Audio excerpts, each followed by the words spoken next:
What's going on, everybody? This July, Sorare MLB gave away $225,000 in cash prizes for their July Chase competition. In this video, we're going to talk about how it went down and what everybody won. 225K. Eric and I took down 0.08% of that, which was, a nice little notch on the belt. But we had some members of our community that took down a whole lot of it. One guy took down $5,000 to take down first place in the limited contest. And the top podium winner across contest took down $13,000. So it was a pretty big July for Sorare. Sheesh, it was crazy. Those are some epic prizes. If you're interested in Sorare at all, guys, subscribe to the channel. We're going to dive into the July Chase on this one, but the August Chase is just around the corner, and there's a ton of other special competitions this month. Nate, let's dive in. Let's do it. So the free version of July Chase was the common chase, and this was the first of its kind. Sorare actually ponied up cash prizes for the free to enter common contests, which meant that you needed no investment to participate in this. You literally couldn't put any money into it. First place took down $1,000. Second place took down $750, and third place got $500. But there were plenty of cash prizes to go around. I myself took down $50 for 48th place. Eric, I think you took down 10. Is that right?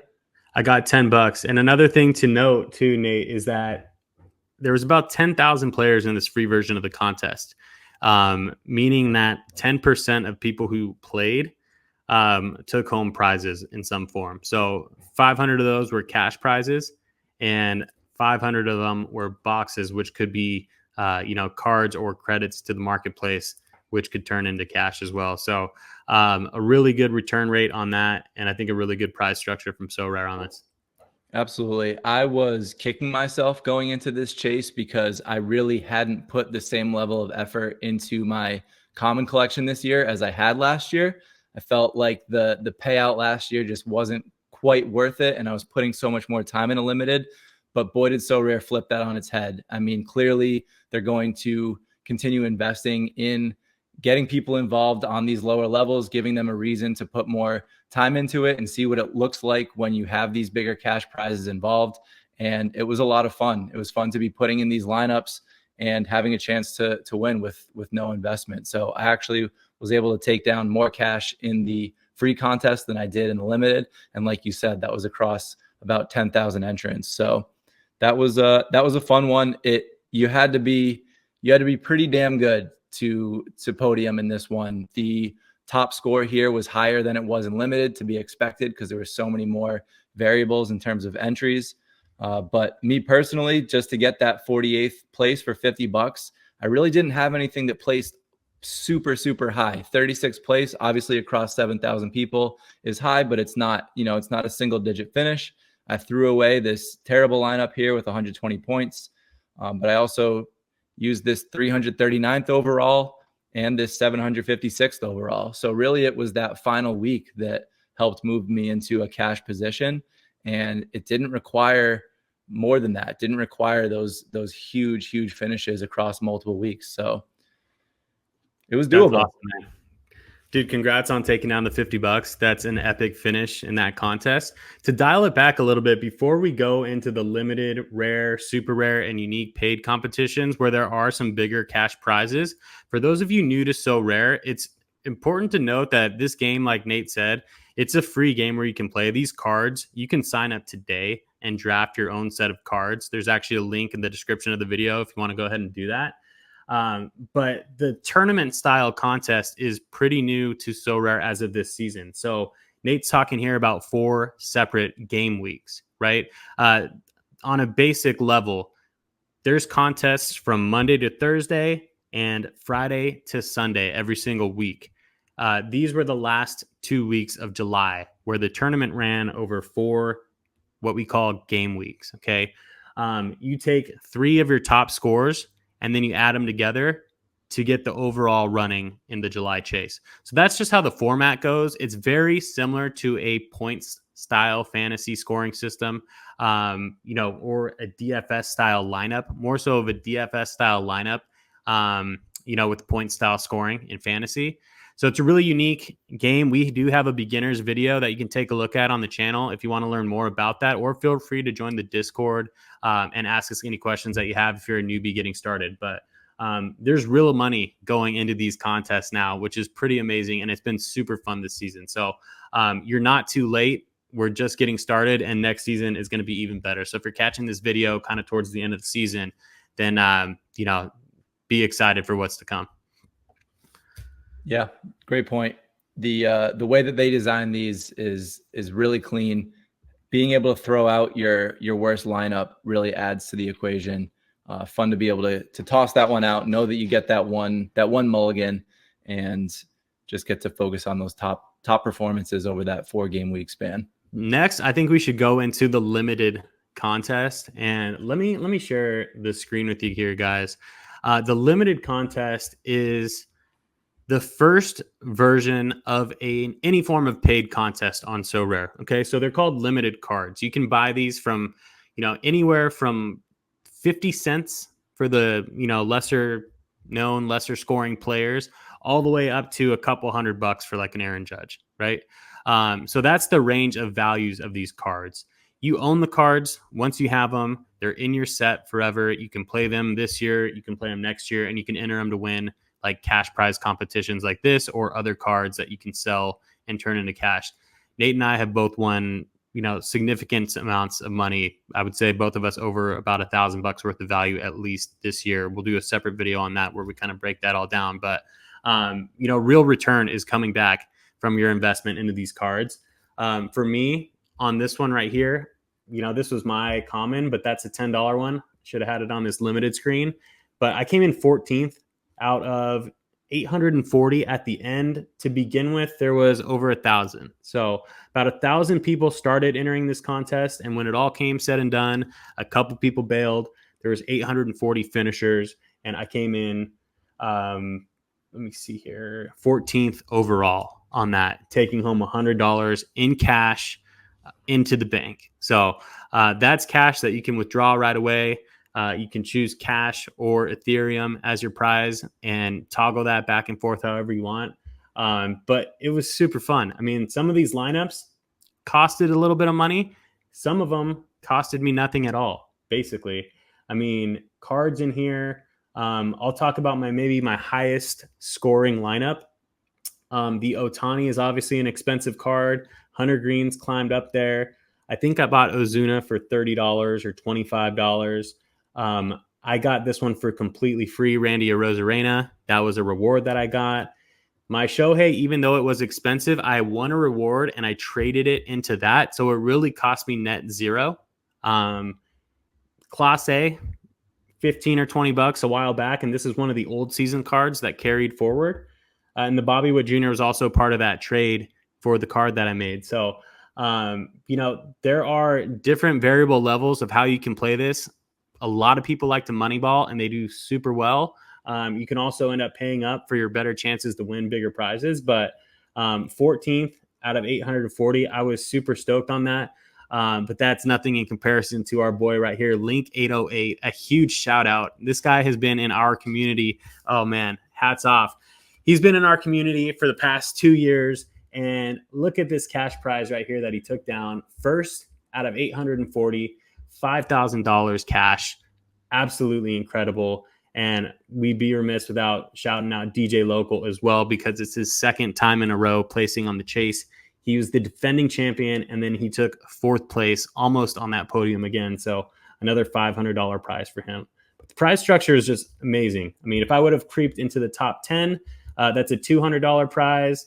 4th and 5th get $500. 3rd is $1,000. 2nd, $2,500, and then $5,000 is just incredible. So shout out to Link on that one. Well deserved. Had an absolutely incredible tournament. I don't know how he was able to pull off those scores, but just a lot of skill and strategy, maybe a little bit of luck, but mostly skill and strategy to go into him taking down that contest. If you have anything to add to cover into that, or we can just jump into this guy right here. He took 3rd. Well, I was just gonna piggyback on what you were saying about the value of your lineups, monetarily speaking.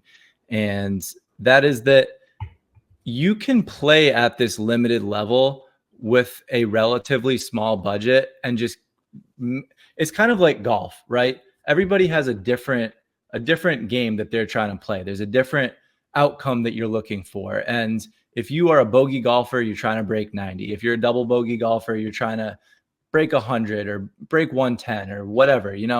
If you understand what that is for you, if you understand what the payout is that's helping you try and get your collection back to break even, it keeps things in perspective. So Link has a massive collection. DJ Logal has a massive collection, and it allows them to compete for these top prizes. But $5,000 isn't even putting a dent in Link's collection when you look at the monetary value of it. So he's working out of a bigger hole, if you want to look at it that way, which is fine. That's a fun game to play too. But if you only have a few $100s to put in your collection and you're racking up $5, $10, $20 prizes, there's still a game to be played there where you're working within your means and you're winning prizes that are to scale with the collection that you have. And it can be really fun to be fighting for the prizes that are kind of on par with what your collection is built to be able to compete with. And then you always have the upside to win something huge and change the trajectory of your collection overnight. So I just wanted to throw that in there. I'm glad you threw that at the end because you're right. I mean, I've seen the craziest lineups that cost so little end up at the top of a podium, win a card like a Bobby Witt Jr. or a Juan Soto. And then you can then trade that into other cards, sell it for $200 cash or whatever the prize is the price for it is at that moment. And then you're basically operating in the black, in the green from there. Right. So you could take your initial investment and turn it to green pretty quickly, depending on how you go about it. So that's a perfect analogy, man. The golf, that's great. I think you're completely right. That was us last year. We've stepped up a little bit this year. Maybe we'll step up even more again next year. But I mean, either way that you go about it, it's just super fun to continue to try to improve and strategize on these lineups because the prizes are there and they're real. So absolutely. All right. So taking a look at the podiums specifically on these contests, you can see from Common, so just looking at first place, Common was 1,130 points for first place, down to 1,037 for third. And then we saw a drop down to 1,086, not as many entrants here, and also lower on the third place side. But Jewy 12218, if that's how you say her name, I'm not exactly sure, not only took down $1,000 for third place in limited, he also took down $2,000 for third place in rare, and then took down another $10,000 for first place in super rare, which is just an absolutely insane haul. And forget about the money, dude. Like, we're here for trophies too. 3 podiums in one chase is pretty cool. That's you know that you are entering lineups correctly. There's no luck involved in that, right? You can have every single card at your disposal. If you're catching a podium in 3 out of these 5 contests, you're doing something right. So hats off to Jewy or Juai or however you say this. Impressive job. Back to rare. We could just call him the GOAT. I mean, that's ridiculous. To be on 3 podiums in this contest is unheard of. I can't even. I mean, I guess if you were just really good and entered the same lineup every single time, like that would maybe get you there, but not even necessarily. Like there's probably would love to see the variation in those lineups to see how crazy and off the wall he kind of went. Yeah, that's one of the cool parts about the game. So I think one of the things that I noticed with a lot of lineups with the guys that were near the top is that you saw a core 2 or 3 players that they played every time, which is the advantage of having guys like Judge, Ohtani, Bobby Witt. Like these are guys that are just statistically more likely to have big game weeks. And even when they have a lesser week, they're probably not going to kill your lineup. Even if they get you 20, 25, 30 points, you can lean on somebody else that week. But then it still requires having 2 or 3 players of variation that differentiate the lineup. So just plugging in chalk across the board, it might have the highest floor, but it's not going to differentiate to a point of being able to separate yourself. So it doesn't mean that you're playing a bottom of the barrel player, but it does mean that you're trying to find something that's a little bit different, that's going to have a lower utilization rate and give yourself a chance to kind of differentiate from the rest of the player pool, or less the rest of the entrant pool, I should say. So man, yeah, you got to play the matchups, you know. Let's take a look at what he had here. So Bobby Witt, Santander, Gunnar. Well, so okay, that this week is a weird one because we had the Orioles getting 5 games, so that was a little bit different. But you can see here, Ohtani, Witt, and then Jordan, Chapman, and Soler, a little bit different. Here, still going with Witt, still going with Witt. So like he had his staple. He used Bobby Witt the whole time. He was hot, but there was a lot of variation. You saw Devers back-to-back weeks, but he moved some things around. So I don't think that you saw a whole lot of people setting the same lineup week in and week out. I think that you saw a lot of variation, playing the matchups, playing the different elements that went into a given game week. So I do think that that's what's required to come out on top over a 4-game week span. Jumping back into the podiums, we saw Fly the W, Shaka Bra, and the GOAT in the rare podium here. Again, 1,119 points for first place here. Super high score. Can we talk about, I'm going to butt in real quick. Yeah, jump in, dude. The drama of this rare chase was absolutely ridiculous. So I'm going to butcher this. I'm not going to get it 100% right, but it went something like this. And somebody explained it to me. And I wasn't in the rare chase. I wasn't playing the rare chase, so I wasn't really attuned to it as much. But it came down to the final game, first of all. Fly the W was at the top of the podium. All 4 people, like there's 4 people behind him. One on places 2, 3, 4, and 5. All had Helsley coming in for the save. So just with the relief appearance, I think he passed. They passed him up, right? So he went from 1st to 5th. Turns out that he has, I think, Dansby Swanson on his team. No, he doesn't have Dansby. But anyways, Dansby hit a walk-off. Helsley got the blown save. So he went from 1st, would have dropped down to 5th with the Helsley save, or at least a decent performance. And then he ended up taking 1st because of the blown save. Unbelievable. So crazy. It's wild, man. That's the drama of Sorare. I mean, that's just... And Helsley's been about as locked in as any closer over the season. So you get that relief appearance, and even in a bad situation, you figure he's getting you 5, 6, 7 points, and instead it turned into -1, -2 with the bonus. So this is perfect. So Helsley got a -2. How many points separated 1st, 2nd, 3rd, 4th, 5th on this podium right here? Probably pretty close. Maybe not. Well, I think the real point is that had the save gone according to plan, it's 20 plus points. It's 20 points. Yeah, it's 20 points. It's exactly. a massive swing. So yeah, 28 would have passed him up. I mean, 2nd, 3rd, 4th, 5th. Yeah, all of those people would have passed him up. Mm-hmm. Nice. Crazy. Unreal. That's sick.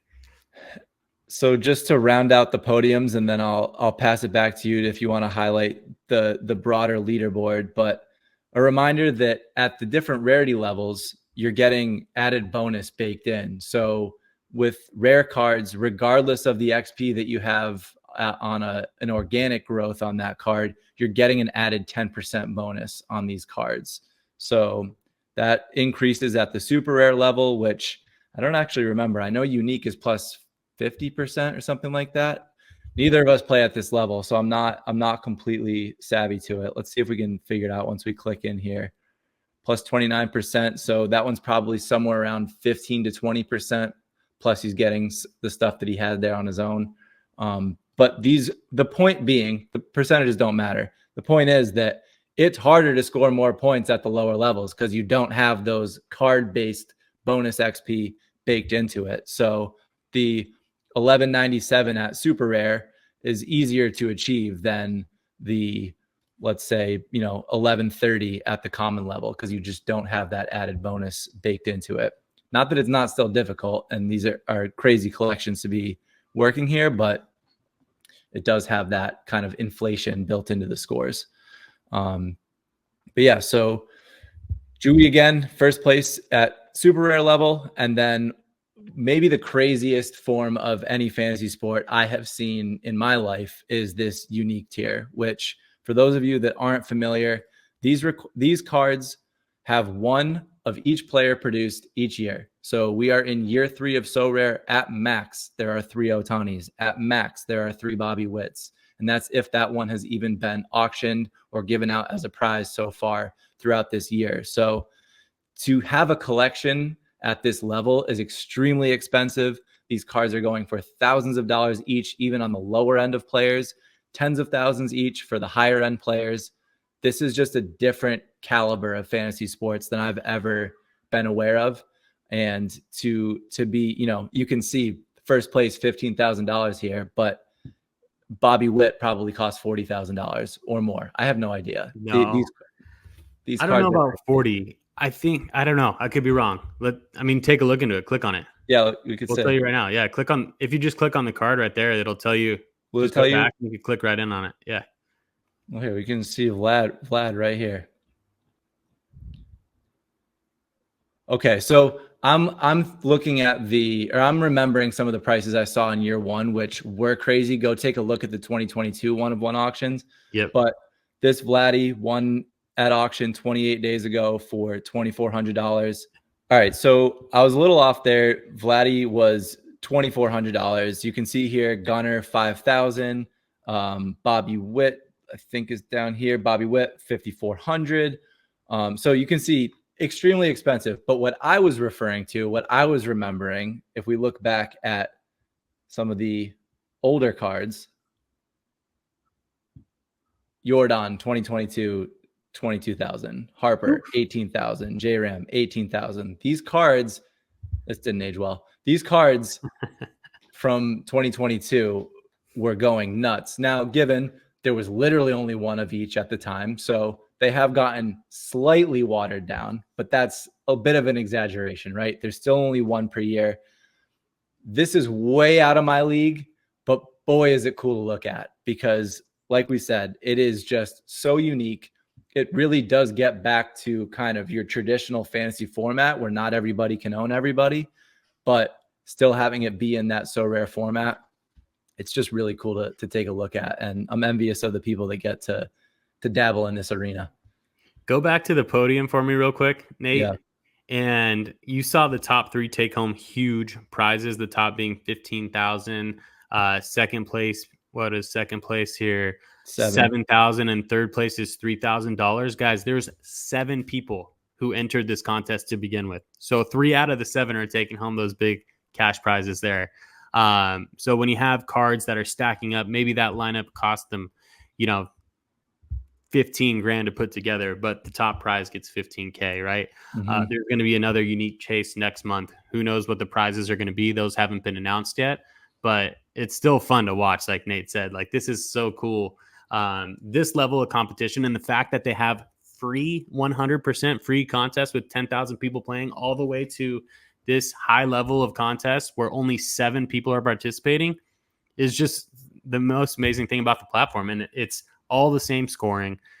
Everyone's in the same community, just a different level. And it kind of gives you something to strive for too, man. You like to start off with the commons, get your feet wet, and then get into the limited contest. And then once you get into the limited contest, you're a little bit more motivated to go up to the rare, chase some bigger prizes. I just love the way it's set up. Agreed. It's a very cool tiered system. I think that the most impressive thing for me in So Rare, as we've been here for the last couple of years, is that the gamification of it all has just clearly been thought through so thoroughly. They have figured out these tiers. Yeah, there are issues, there are bumps in the road, but big picture, they have figured out how to make this work. The scoring system is fun. The tiers of cards it's a nice step up from one to the next. And the way that it all coexist within that ecosystem, it's just really well thought out. It's a really good game. 100%. That's why we're here. We love it. Absolutely. All right, guys, there you have it for this episode. If you are interested in Sorare, like I said, don't forget to hit that subscribe button and join the Discord where you can come chat and talk strategy, ask any questions that you have about the game. It's one that we really enjoy playing, that we're going to continue to put out content on. We are live August 22nd, September 12th. Mark your calendars. We're going to be live streaming on those days. If you want to catch up with our past live streams, go over to the library and check those out. Those should be recorded. But we're here making Sorare content. We're talking baseball in general. We got predictions going into the postseason, so it's going to be fun. Thanks for being a part of it. Jump in the Discord. If you haven't signed up for Sorare yet and you've gotten this far, what are you waiting for, man? Use the link to sign up and join the at least free competitions as we take things into August and the postseason. So my 100% favorite part of Sorare is the postseason contest, where Nate over here took home a podium last season and got assigned Juan Soto ball. So right back there. It's legit. All right. We'll see you on the next one, guys. Peace.